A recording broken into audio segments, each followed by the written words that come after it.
We're going to move on now to the next item of business, which is a statement by Nicola Sturgeon on the outcome of the UK general election. The First Minister will take questions at the end of her statement, so I would encourage all members who wish to contribute or to ask a question to press their request to speak buttons as soon as possible. And I call on the First Minister. Presiding Officer, with your permission, I do wish to make a statement on the outcome of last week's general election. Let me begin by thanking the returning officers and everyone involved in organising the election. Their efficiency, integrity and hard work, in this case at very short notice, are essential to the smooth conduct of our democracy. I also want to congratulate successful candidates from all parties and commiserate with the unsuccessful candidates. As somebody who stood unsuccessfully in 2 Westminster general elections, I do have a good understanding of how they will feel. In addition, it's worth recognising that this was the first December general election in more than 90 years, and I suspect that the candidates and activists who are still thawing out will hope that it's some time until the next winter election takes place. However, notwithstanding the challenges of bad weather and dark nights, it is important to note that turnout in Scotland actually increased, a fact that I'm sure will be welcomed by all of us. Presiding Officer, the election was comprehensively won in Scotland by the SNP. Indeed,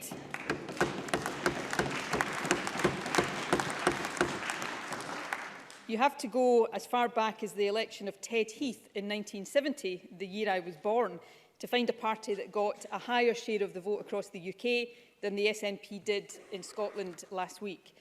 That is, by any measure, a significant vote of confidence, and I and my colleagues will work hard each and every day to repay the trust that has been again placed in us. It was also an endorsement of our election message that Scotland does not want a Boris Johnson government, and we do not want to leave the European Union. And that while opinions may differ on the substantive question of independence, we do want Scotland's future to be in Scotland's hands. By contrast, while the Conservative Party won a majority UK-wide, they were once again heavily defeated here in Scotland, having of course fought the election on the single issue of opposition to an independence referendum. They lost not just vote share, but also more than half of their seats. In fact, the Conservatives have now lost 17 consecutive Westminster elections in Scotland, stretching as far back as 1959. But in spite of that, and it is a serious point, we face a majority Tory government implementing a manifesto that Scotland rejected. Furthermore, 74% of votes in Scotland were cast for parties that either supported remaining in the EU or were in favour of a second EU referendum. 90% of seats were won by pro-EU or pro-EU referendum parties. But regardless, we are set to be dragged out of the EU against our will. Presiding Officer, such a democratic deficit is not just undesirable, although it most certainly is. It is also completely and utterly unsustainable. The fact is that this election demonstrated a fundamental point. The kind of future desired by most people in Scotland is very clearly different to that favoured by much of the rest of the UK. It is essential, therefore, that a future outside of Europe and governed by an increasingly right-wing Conservative government is not foisted upon Scotland. Instead, we must have the right to consider the alternative of independence. That is why later this week, in line with repeated election mandates reinforced once again last Thursday, I will publish the detailed democratic case for a transfer of power from Westminster to this Parliament to allow for an independence referendum that is beyond legal challenge. This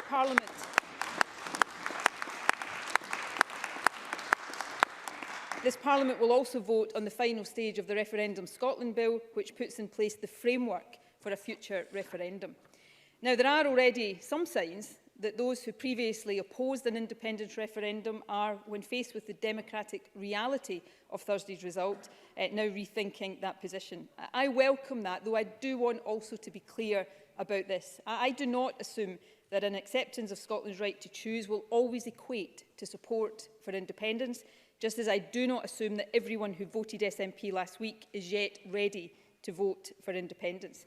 I recognise the work that those of us who support independence still have to do to persuade a clear majority in Scotland that it is the best way forward for our country. But nevertheless, it is clear that there is a growing cross-party recognition that election mandates must be honoured, that there has been a material change of circumstances, and that the question of independence must be decided by the people and not by politicians. Given the nature of what we are facing in terms of UK governance now, that is now a matter of some urgency, which is why this government wants people to have a choice next year. Back in the early 1990s, when Scotland was then also facing the prospect of a fourth Tory government with no mandate here, there was a coming together of political parties, communities and Civic Scotland. That resulted in the establishment of this Parliament. This Parliament, of course, has achieved much, but a new Brexit-focused Tory government presents risks that few could have predicted at the dawn of devolution. So I hope in the coming days and weeks we will see a similar coming together around the idea of Scotland's right to choose a better future.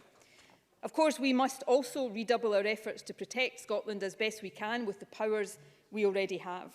This government is determined to do that, and I would ask other parties in this chamber to support us in that task. To cite just one example, the Resolution Foundation last month published research showing that under Conservative plans for social security, child poverty could reach a 60-year high. By 2023, more than 1 in 3 children across the UK could be living in poverty. I'm sure that no one in this chamber will find that remotely acceptable. That means our Child Poverty Action Plan and our work to implement the new Scottish Child Payment will be even more important than it was already. And of course, it does now seem inevitable that at the end of January, Scotland will be taken out of the European Union against our will. Throughout the Brexit process, the Westminster Government has ignored the wishes of the people of Scotland and the views of this Parliament. Now it seems the Prime Minister is determined to quickly push through the Withdrawal Agreement Bill. This Parliament will have to consider whether or not it will give consent to this bill. But if the UK Government was to press ahead without that consent, it would be further proof of Westminster's contempt for devolution and its willingness to tear up established constitutional rules in its pursuit of Brexit. The hard, possibly no-deal Brexit favoured by the Prime Minister poses a real danger to our economy and to social and environmental safeguards at a time when we must substantially step up our efforts to tackle climate change. Brexit will also put parts of our health service in the sights of US trade negotiators. It could mean, for example, that the NHS has to pay higher prices for drugs. And of course, Brexit is the cause of significant uncertainty and worry for our fellow EU citizens who contribute so much to modern Scotland. Scotland must respond to and seek to overcome these challenges. To that end, just as we did in the immediate aftermath of the Brexit vote, the Scottish Government will in January convene a number of roundtable meetings, bringing together key groups that represent different aspects of Scottish life. This will include civic society, trade unions and the business community, religious and minority groups and our partners in local government. We will also engage with the Standing Council in Europe to ensure that we take whatever steps we can to retain our relationships in Europe and identify ways to ensure our voice and our interests are heard. And we will listen to the conclusions of the Citizens' Assembly when it reports in the spring about the kind of country we should be seeking to build. There is also a particular and immediate challenge that will require cross-party cooperation. This Parliament is required to deliver a budget before the start of the next financial year, and Scotland's local authorities would expect to set their budgets in late February or early March. At this point, the UK Government has not confirmed when it will produce its own budget, and with it the block grant adjustments for Scotland, but it may not be until March. While contingency planning and alternative options have been under consideration for some time, meeting this timetable will require parties to work together. So in the spirit in which this Parliament was established, and notwithstanding the many disagreements between us, I hope we can find common ground and work together on a range of issues. Presiding Officer, this is indeed a watershed moment for Scotland. We're facing a Tory government that Scotland did not vote for, and which many fear will pose a real danger to our country and the fabric of our society. This Parliament has a duty to protect the values that people in Scotland voted for. I believe we can only fully do that with independence, and that is why later this week I will take the next steps to secure Scotland's right to choose. But independence is not an end in itself. It is all about building a fairer and more prosperous country. So we will also do everything we can to achieve that with the powers we have right now. We must tackle child poverty, protect our NHS and help it overcome the challenges of rising demand, and we must support an open, innovative and export-orientated economy. We must ensure that Scotland remains an open, welcoming, inclusive country where people treat each other with kindness, dignity and compassion. That is not a task for any one party, although as Scotland's government, my party will take a lead. But it is a job for all of us.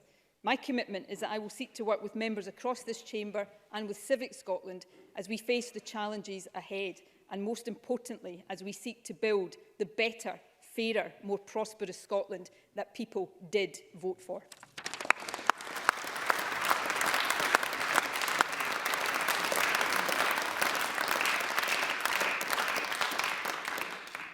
Thank you. The First Minister will now take questions. Jackson Carlow. Presiding Officer, I cannot help but contrast the First Minister's haste today in making this statement with 2 years ago in 2017, when we were obliged to wait 3 long weeks after the general election before the First Minister deigned to provide Parliament with her thoughts. I'm trying to think what's different. What this election has confirmed beyond doubt or debate is that the whole of the United Kingdom together will be leaving the European Union at the end of next month. The campaign to stop it happening has failed. Our departure is going ahead, and the result of the 2016 UK referendum will be respected. Now, I know there are deeply held views about Brexit across this chamber, but given that is now happening, Brexit is no longer a what if, it is a political reality for us all. The whole of the UK together will now enter the period of transition and leave on the basis of the future trading arrangements with our EU partners negotiated next year. Given this, can I ask the First Minister whether she will now seek to engage constructively with the UK Government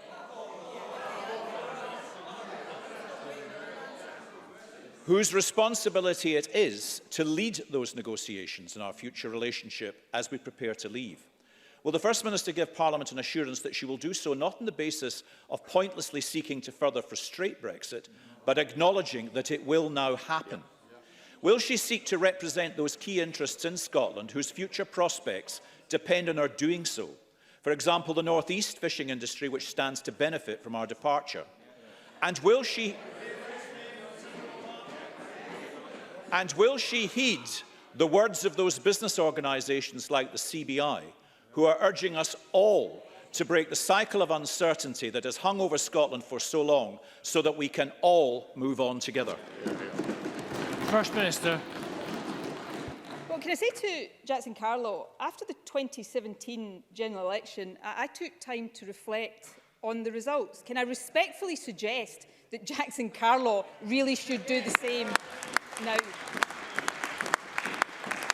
I remember being told by the Tories back then that because the SNP had lost a third of the seats we then held, even although we had won the election overwhelmingly, we had no right to implement the manifesto commitments that we had put forward in that election. But here we are today, and the Tories lost the election overwhelmingly in Scotland and lost more than half of their seats.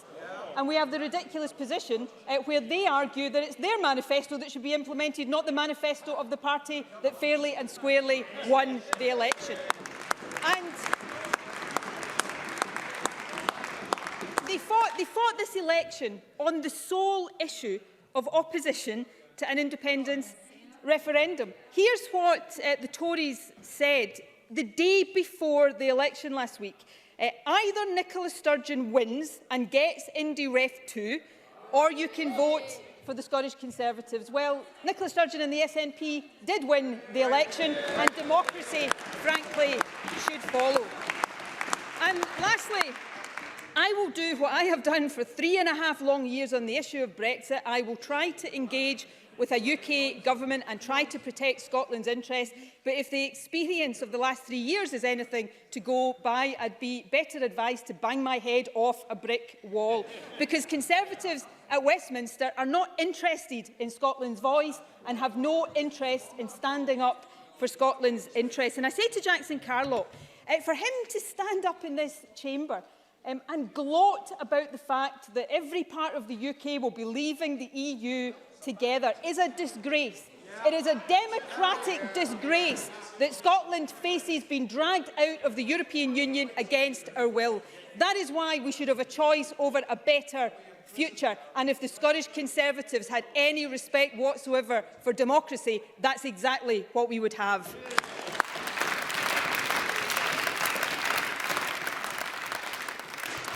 Thank you. Richard Leonard, to be followed by Patrick Harvey. Richard Leonard. Presiding Officer, let me make just two brief points. Firstly, the Scottish Labour Party is happy to support the Scottish Government's demands to have a seat at the table in the Brexit negotiations. After last Thursday, we think that is more important than ever. Secondly, the First Minister has this afternoon compared the position in Scotland today with the position in 1992. Again, let me state for the record that we are happy to work on a cross-party basis, as we did then. We will work on a cross-party basis to resist the attacks that Boris Johnson will wage on the people. But there is a fundamental difference compared to 1992. We now have this Parliament. Will the First Minister use all the powers of this Parliament as part of that campaign of resistance? I am happy to join her in George Square, but will she use the powers of this Parliament? First Minister. Yes, I will. I spent a considerable part of my statement talking about the ways in which we need to redouble our efforts to use the powers of this Parliament, which the Scottish Government has always done, to protect Scotland from an increasingly right-wing Conservative government. What we are doing to mitigate welfare cuts already, the plans to introduce the Scottish Child Payment and so many more of our policies are designed to do exactly that. But the difference, and I should say I welcome any attempt to work on a cross-party basis to that effect, and I will reach out to anybody in this chamber who wants to do that. But can I say to Richard Leonard, in all sincerity, there is a fundamental difference, I think, between us. I support the ability of this Parliament to do as much as it can, but I never supported a Scottish Parliament just so that we could mitigate the worst impacts of a Conservative government at Westminster. I believe fundamentally that this Parliament will be better as an independent Parliament so that we don't have to mitigate what a Tory government does, so that we can decide for ourselves the policies that are right for Scotland. I respect that when push comes to shove, and I disagree with this, but I respect it as the reality, when push comes to shove, Richard Leonard is happier with a Conservative government at Westminster than self-government for Scotland. But for all of that, the point which we should be able to unite around is this. It's not for me to decide that. It's not for Richard Leonard, Jackson Carlaw or Boris Johnson to decide whether or not Scotland should become independent. It is for the Scottish people to decide whether Scotland should become independent. My party has a mandate to offer that choice, and I know there are many voices which I welcome in Scottish Labour saying that that mandate should be respected, and I think Richard Leonard should reflect very, very carefully on that point. Patrick Harvey, to be followed by Willie Rennie. Patrick Harvey. Thank you, Presiding Officer. The Scottish Greens are more than ready to campaign again for Scotland's future to be decided by the people who live here and for independence to be the path that we take. We're ready for that campaign to begin, and we're ready to win that campaign as well.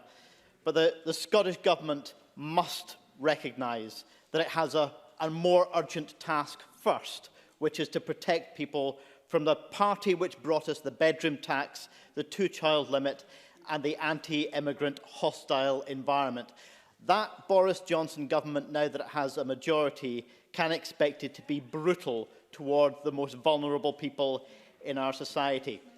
Does the First Minister agree that investment in public services, in community resilience and in local support networks has never been more important, and this must be a feature of the budget that we see in the coming weeks ahead? Can I also ask about one policy from the UK Government that they haven't put much flesh on the bones of yet? The industrial-scale tax avoidance and money laundering scam known as free ports. Can we have an assurance that the Scottish Government will do everything possible to resist the application of that policy in any part of Scotland? First Minister. Well, on that point, I've been very clear. The way to ensure that we maximise trade between Scotland, all of the UK and the rest of Europe is not through free ports, it's through staying in the customs union and the single market, preferably staying in the European Union. Anything short of that is second best and also raises a range of other questions as well.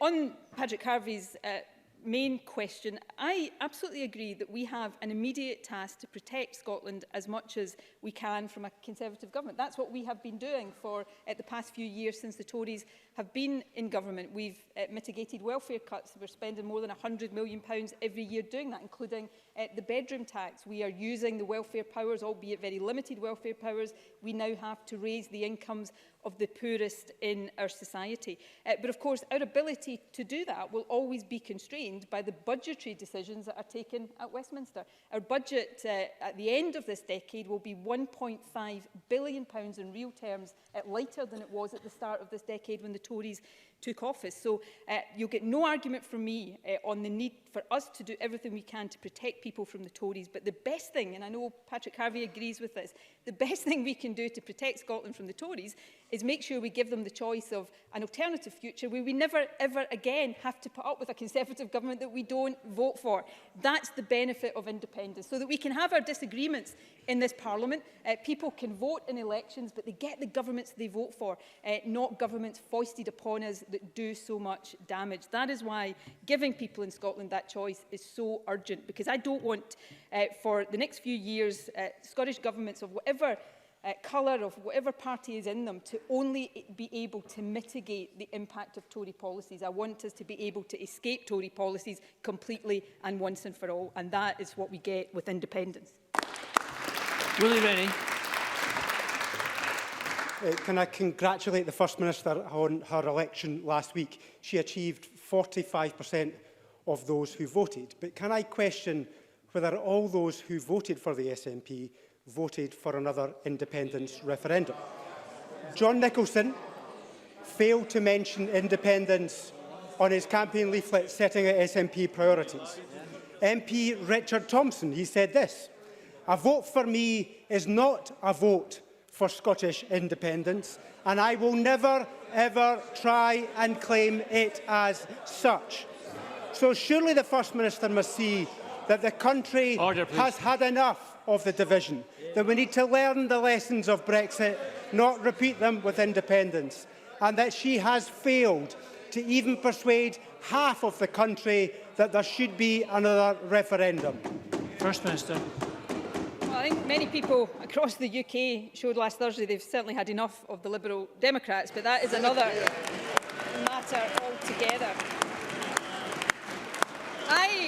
I don't know, I mean, it's a matter for the presiding officer, but I think we might save a bit of time in this Parliament, presiding officer, if we just combined the Tory and Liberal questions, because they're pretty much exactly the same anyway, the same deeply undemocratic approach to Scotland's ability to choose our future. I said when I was responding to the results in the early hours of Friday morning, I said it again in my statement today, I do not assume that everybody who voted SNP last week supports independence. That's the quote he read out from Richard Thompson. But what I do think is absolutely reasonable to say and not credible to deny is that people understood the SNP's proposition when it comes to offering people in Scotland a choice. Now, before this election, the Tories and their Liberal partners, when it comes to this issue, said that I didn't talk about anything other than an independence referendum. Now, since we've won the election, they're trying to say we didn't tell anybody that was our policy. It is completely ridiculous. But one thing I'd say is this. We were clear about our policy, but even if we hadn't been, the Tories and the Liberals were very clear about our policy on this. They said, Jackson Carlos said, opposition to an independence referendum was on the ballot paper. Yeah. Well, yes, it was on the ballot paper, and the Conservatives and the Liberals lost the election.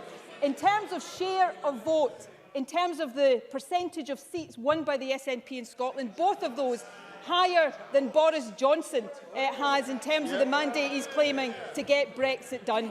I have to say, this contempt for democracy is not making these parties seem tough, it's making them seem ridiculous. And the more contempt they pour on Scottish democracy, the more support for Scottish independence will rise.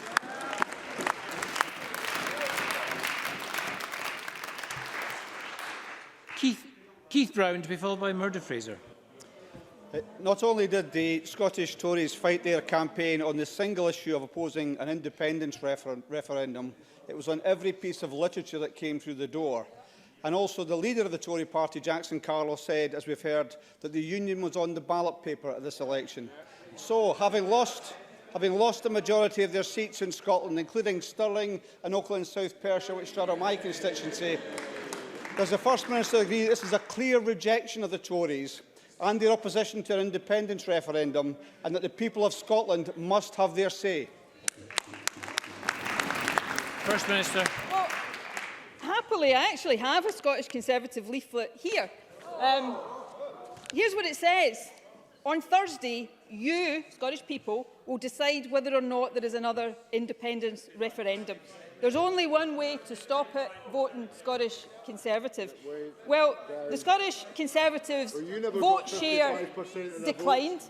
The Scottish Conservatives lost more than 50% of the seats, and the SNP won the election with a higher share of the vote and a higher percentage of seats than the Tories managed UK-wide. I think that's pretty decisive. And if the Tories and any party in this chamber has any respect for democracy, they will allow the people of Scotland to choose a better future with independence.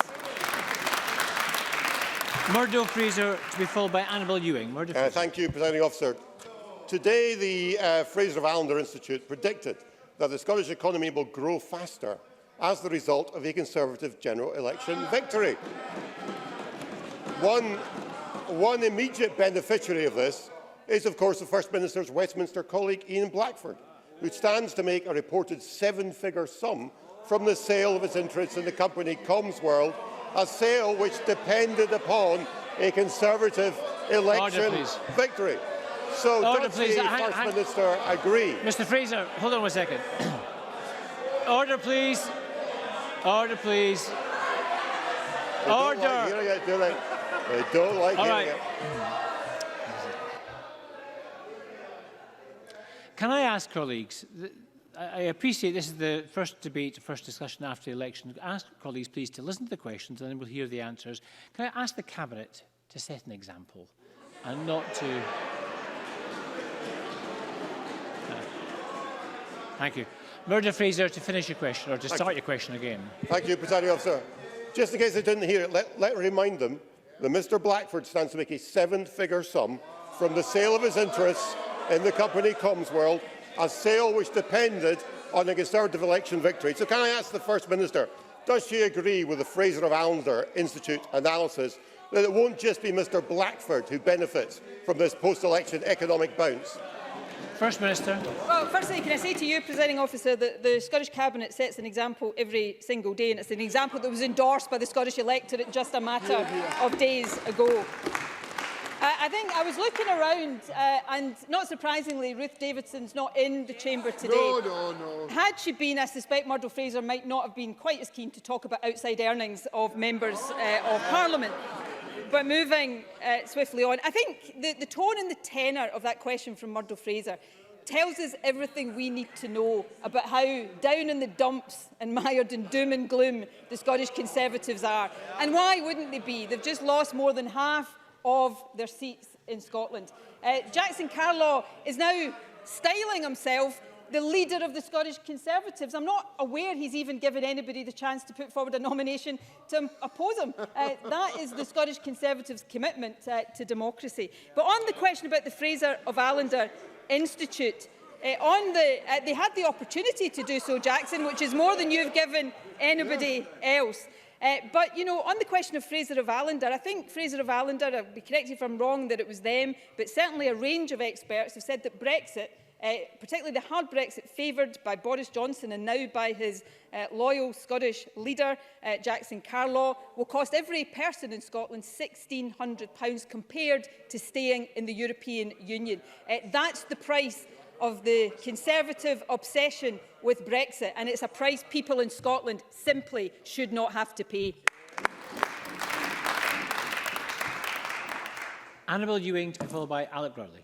Thank you, Presiding Officer. The reality of the situation is, and the Tories know this fine well, that Scotland once again sent a message to Westminster that Scotland does not want to leave the EU. Can I ask the First Minister if the UK Prime Minister has given any indication at all that he will respect the voters of Scotland and our desire to remain in the European Union? First Minister. Well, I'm sorry to say that not just the Prime Minister, but I don't think any member of the Conservative Party has given any indication that they're prepared to respect the democratic wishes of the Scottish people. As I said in my statement, this Parliament will require to decide whether or not it gives consent to the withdrawal agreement bill. That will come forward soon, and early in the new year I would anticipate that legislative consent debate will and vote will be had in this Parliament. And let's be in no doubt, if the Conservatives ride roughshod over the will of this Parliament as well as the will of the Scottish people, they will simply demonstrate again that they have no respect for the voice of the Scottish people or Parliament and are prepared to rip up the long-standing conventions that have underpinned the working of this Parliament. I think that will be deeply regrettable, but I also think it will do as everything the Scottish Conservatives and the Conservative Party generally are saying on the issue of Scotland's future. It will simply lead to an increase in support for Scotland becoming an independent nation. Alec Rowley to be followed by Willie Coffey. Presiding Officer, Patrick Harvey said that there are more urgent tasks. The First Minister herself outlined some of the dangers in her speech of Brexit. Is it not the case, First Minister, therefore, that the focus of this Parliament and the focus of the whole government over this next period of time should be to get to that table where the negotiations are taking place and to protect Scotland's interests, stand up for Scotland's interests and ensure that whatever Brexit's done, we do the best to get the best possible Brexit for Scotland? First Minister. I will do that to the very best of my ability. I have done that, as have ministers in the Scottish Government, every day for the last 3.5 years since the Brexit vote. And Alec Rowley, to be fair to him, has been very constructive in terms of debates and votes in this Parliament. But notwithstanding that, I mean, I remember in December 2016 putting forward Scotland's place in Europe, the attempt at a compromise to accept reluctantly that we would leave the EU, but put forward membership of the Single Market and Customs Union as the compromise position, rejected, as has every overture and attempt that the Scottish Government has made. So, yes, I will do that, but doing that for 3.5 years has still taken us to the point where in a matter of weeks we're going to be taken out of the European Union against our will, with all of the damage that does. We hear this morning talk of putting into the withdrawal agreement bill the hard deadline to the extension period, which brings the possibility of a no-deal Brexit back to the fore, with the even deeper damage that will do. At some point, and I do, because I've got great respect for Alec Rowley's position on some of these matters, there comes a point where Labour will have to decide whether it wants to always be trying to mitigate what Tories do to Scotland and always accepting the second best, because the best possible Brexit is not a good Brexit, because there is no such thing as a good Brexit, and Scotland voted against any Brexit. So Labour will have to decide, is that their role in politics, to mitigate what Tory governments do to Scotland, or have they got a bigger role to play in an independent Scotland where we can actually have positive debates about the fairer, more prosperous country that I believe, working together, we'd be able to build? Willie Coffey to be followed by Liam Kerr. Willie Coffey. Thank you. I'm sure the First Minister knows that the UK Prime Minister can't be trusted with our NHS. Could she outline the next steps that our SNP MPs will take to protect our NHS from privatisation and the prospect of a Tory-Trump trade deal? First Minister. Well, in the SNP manifesto, we put forward the suggestion of an NHS protection bill to very expressly and explicitly protect the NHS from privatisation and from the impact of trade deals. That bill that we proposed would also give a role for this Parliament and the Welsh Assembly and the Northern Ireland Assembly. Hopefully it will be up and running again soon when it comes to the agreement of trade deals. I very much hope and expect that the new enlarged group of SNP MPs will seek to progress that in the House of Commons, because there is no doubt, despite the panicky denials we got from Boris Johnson and indeed from President Trump in this election, there is no doubt that a trade negotiation between the UK and the United States of America, particularly under this US administration, puts our NHS at risk, and all of us have a duty to do everything we can to protect it from that. Liam Kerr, to be followed by Jenny Gilruth. Liam Kerr. Presiding Officer, in the last week, we've heard Derek Mackay describe the UK as a dictatorship, Stuart Hosey describe the Prime Minister as a despot, and the First Minister talk about imprisonment. First Minister, there are countries in the world where these terms have real, terrifying meaning. Noting the First Minister's call to find common ground, does she really believe that such incendiary, inappropriate, ill-considered language is appropriate in a liberal democracy like the UK? First Minister. I'm not sure Liam Kerr and the Tories are on the strongest ground here, to be perfectly frank with them. I mean, let's remember that we have, just in the last 24 hours, seen the grotesque spectacle when it comes to democracy of somebody who didn't even bother standing in this election and somebody else who did stand but got defeated and rejected by his constituents, appointed to the House of Lords so that they continue to sit in a cabinet. So, you know, I don't know what word Liam Kerr would use to describe that. Democracy is certainly not the one I would use to describe that. Now, Liam Kerr can take issue with the language, and he's perfectly entitled to do that. But what he can't really take, is, as long as the Conservatives are holding to the position they appear to be, what he can't do is take issue with the substantive point. Because if the Conservatives' position is that it doesn't matter how people in Scotland vote in elections, they're going to decide what the future for Scotland should be, then what is that if it's not the way it's being described? It is perfectly legitimate for the Tories, for Labour, for the Liberals, for everybody to make the case against independence and to make the case for Scotland remaining in the Union. But the Union can only continue by the consent of people in Scotland. What is not acceptable, democratically or in any other sense, is for the Tories to block the right of the Scottish people to make that choice. It's a deeply undemocratic position. It's a deeply unsustainable position. And if Liam Kerr and the Tories don't like how we're choosing to describe it, I suspect they should spend more time changing that position and accepting democracy instead. Jenny Gilruth, to be followed by Rhoda Grant. Jenny Gilruth. Thank you, Presiding Officer. The First Minister will be aware of comments made by the Tories, who now claim that we do not have a mandate to pursue an alternative path for the Scottish people.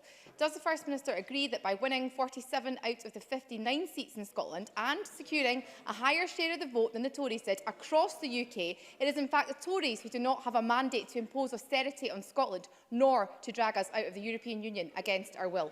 First Minister. Well, you see, the Tories here have to decide, because they can't have it both ways. If their position is that 45% of the vote, higher than any party UK-wide since Ted Heath, as I said earlier on, and 80% of the seats is not a mandate for the SNP to implement our manifesto, then equally having 43% of the votes and a much lower percentage of seats UK-wide cannot be a mandate for Boris Johnson to implement his Brexit deal. So it's one or the other. It cannot be both. But the Tories, I mean, I can tell, you can often tell these things standing here. There is deep embarrassment emanating from the Tory benches right now, however they deny it. Because what they can't deny is that the only issue they spoke about in this election campaign was their opposition to an independence referendum. The title of the Scottish Tory manifesto was, quote, "No to Indie Ref 2." So people saw all of that. People were inundated with the leaflets coming through the doors saying, you've got to vote Tory to stop Indie Ref 2. And people in Scotland decided not to vote Tory. They decided instead to take half of their seats away from them and give the election victory to the SNP instead. So the Tories have to decide whether they accept democracy or not.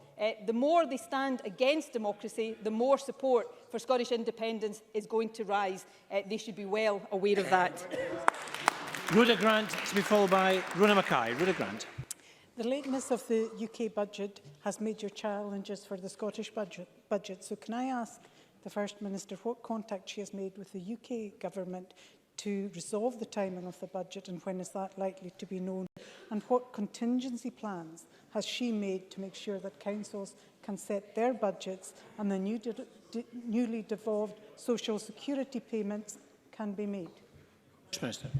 Well, the Scottish Government before the election had made contact with the Chancellor of the Exchequer. We've made very clear the impact of such a delay to the UK budget on our ability to put forward and pass a budget here. We don't yet know when the UK budget will be. We will be making attempts to find that out, but there are reports that it could be as late as March. That has profound implications for the ability of this Parliament to do its job of scrutinising and passing a budget.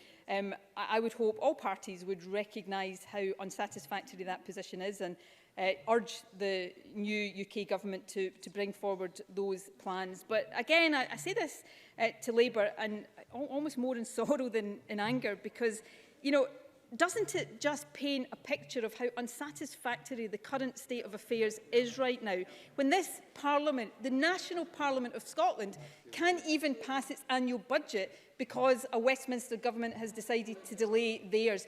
No self-respecting Parliament should be in that position. For goodness sake, let's make this Parliament an independent one so that we can not only determine the timing of our budgets, we can determine the contents of the budget for every area of responsibility as well. Surely even Labour can see that's a better position to be in than constantly supporting Tory governments at Westminster over self-government and self-respect for Scotland. Rona Mackay to be followed by Mike Rumbles. Rona Mackay. Thank you, Presiding Officer. The Prime Minister has said he'll introduce legislation to leave the EU by the end of next year, with or without a trade deal in place. Will the First Minister reiterate her intention to encourage all elected representatives across Scotland to work together to protect Scotland's interests and prevent us from crashing out of the EU against our will? First Minister. Well, firstly, can I say how nice it is to see Rona Mackay today? The last time I saw her was in Eastern Bartonshire on the eve of poll as we were campaigning for Amy Callaghan. On the substantive issue there, I agree absolutely. We must do everything we possibly can to protect Scotland's interests. We must make sure that when it comes to trade negotiations, the voice of this Parliament is heard as far as we possibly can. But I can't, in all honesty, say to the people of Scotland that my experience, that Scotland's experience of the last 3 years fills me with optimism that our voice is going to be listened to and our interests protected. I fear for what trade negotiations will mean for our NHS and public services, particularly those with the United States. What we should be demanding, short of Scotland being independent, is not just a voice, but a vote for this Parliament before trade deals can be signed off. There are many parliaments in other countries that have the, Belgium I think being an example, that already have the ability to do that. That's what we should be demanding here in Scotland too. Mike Rumbles to be followed by Neil Findlay. The First Minister accepted in her statement that last week the majority of voters across Scotland voted for candidates who did not want another independence referendum. But that's the truth. That is the truth, and the First Minister accepted that in her statement. Does the First Minister think, therefore, does she think that the majority of Scots, to use her own language, therefore feel imprisoned in the UK? First Minister. Well, I didn't say what Mike Rumbles is saying, I said, but I really do think other parties here really have to listen to themselves. They seem to be at great pains to deny the democratic reality that the SNP won the election on Thursday and won it overwhelmingly. And therefore, in democracies, the party that wins the election has the right to implement its manifesto. And I don't think it does any of these parties any credit to deny that reality. I've said repeatedly, I've said it here today, I do not assume that everybody who voted SNP would vote yes to independence in a referendum. But I do believe people in Scotland deserve that choice. Because as we face this juncture, as we face the prospect of 5 years at least of a Boris Johnson Tory government, people in Scotland have the right to choose a better alternative. Whether they opt for that better alternative is up to the people of Scotland, but that is for them to decide, not for us as politicians. And I don't know what other parties, well, I think I do know what other parties in this chamber are so scared about of that prospect. Neil Findlay.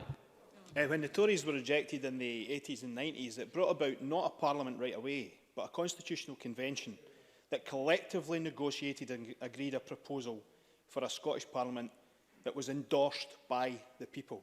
Now, as a Democrat, I believe in the sovereignty of the people, but I also believe that no referendum can take place until we know the outcome of Brexit. So will the First Minister change her approach? And will she work across this Parliament, genuinely work across this Parliament, and will she accept that a referendum before we know what is happening with Brexit is the last thing our economy and society needs?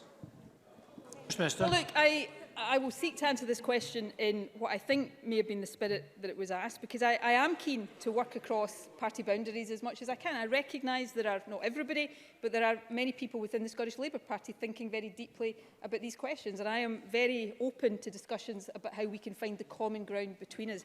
What I would say, in all sincerity, to Neil Findlay, though, and I understand the argument that we have to wait and see what Brexit looks like. But the other side of that argument is that we shouldn't wait to allow the damage of Brexit to be done to us. We should instead take the opportunity to choose a better future. So that's my view, but I am happy to talk to anybody across this chamber who is willing, as I think Neil Findlay was indicating he is willing to do, is to respect the mandate that this government, the SNP, has, and to respect how people in Scotland have voted in the most recent election, as well as in the previous general election, and of course the last Scottish Parliament election as well. Thank you very much. And that concludes this afternoon's statement. The next item of business is consideration of Business Motion 20222 in the name of Graham Day, on behalf of the Bureau, setting out a timetable for the Stage 3 consideration of the UEFA European Championship Scotland Bill. Could I ask Graham Day to move this motion? Thank you very much. Thank you. No members asked to speak against the motion. The question, therefore, is that motion 20222 be agreed. Are we all agreed? Yes. We are agreed. And we'll move on shortly to the next item of business.